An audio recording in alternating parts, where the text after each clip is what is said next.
After much disappointment following the Hanoi summit, a few things have become clearer.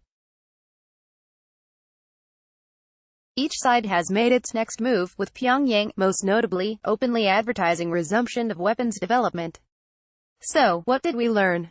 The first thing we learned is that the Trump administration was never serious about negotiating with Kim Jong-un.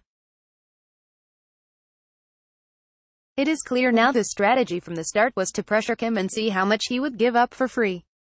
At no point did the U.S. mention potential concessions or even possible benchmarks for a staged process of incentivized denuclearization. American officials never used the words timetable or compromise, sticking to a rigid rhetoric of asks, no doubt disappointing regional allies. Skeptics of diplomacy correctly note that lifting sanctions would have been risky because reenacting them post-removal would be difficult. These same people, however, fail to mention there are alternatives. The U.S. could, for example, unilaterally issue a temporary waiver on certain trade restrictions or offer humanitarian aid. Neither of these was mentioned.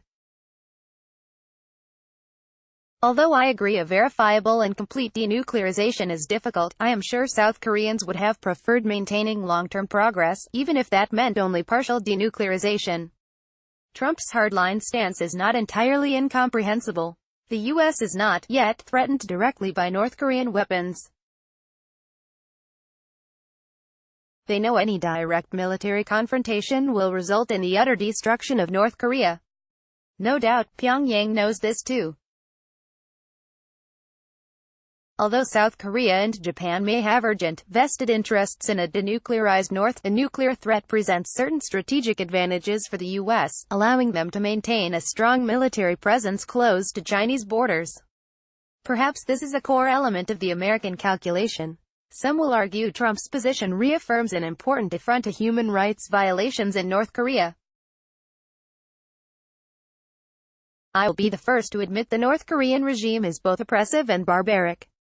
However, I will also be the first to note the Trump administration's stance on human rights has been ambivalent at best. He supported Saudi Arabia despite damning evidence about Jamal Khashoggi and even gave Pyongyang a pass on the death of Otto Warmbier. This lack of consistency is a recurring theme in Trumpian politics, reflecting poorly on the world's most powerful country. Had Trump's objective from the start been to hold Kim accountable for human rights, the two should have never met.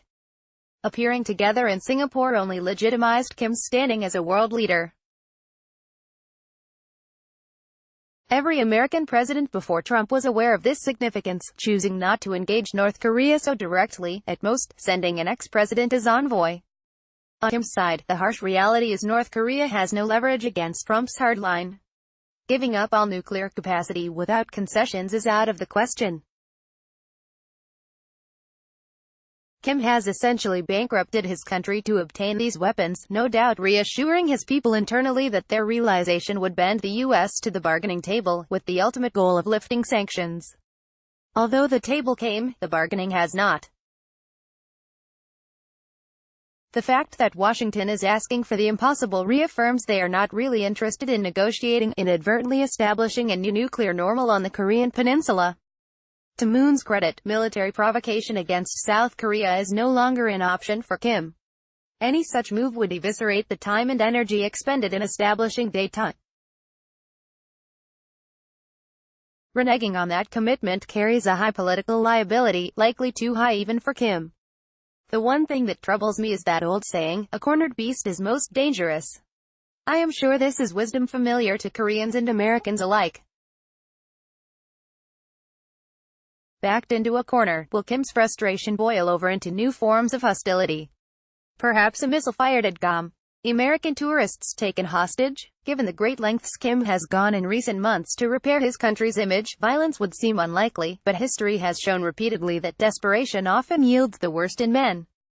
Justin Fendos is a professor at Dongseo University in Busan and associate director of the Tan School at Fudan University in Shanghai. Ed.